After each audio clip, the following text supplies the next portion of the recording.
Efesus 1 ayat 17 hingga 19. Aku berdoa semoga Allah Tuhan kita Yesus Kristus, iaitu Bapa kemuliaan, memberimu roh kebijaksanaan dan wahyu untuk mengenalinya.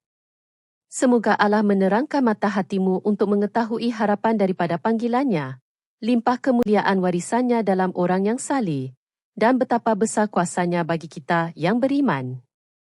Demikianlah pelaksanaan kuasanya yang agung itu.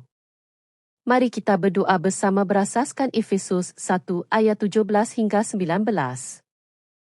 Bapa kami yang ada di syurga, Engkau maha mulia, penuh hikmat dan kemuliaan. Engkau Tuhan yang hidup dan tidak pernah berubah. Seperti firman-Mu dalam Efesus 1 ayat 17 hingga 19, kami mohon roh hikmat dan pengertian, supaya mata hati kami diterangkan untuk mengenal Engkau dengan lebih dalam, mengetahui harapan panggilan-Mu, dan menyedari betapa besar kuasa-Mu bagi kami yang beriman.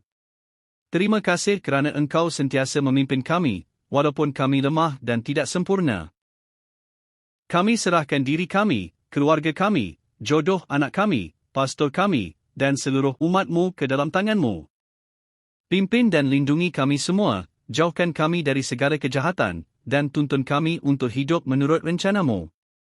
Dalam nama Yesus kami berdoa, amin.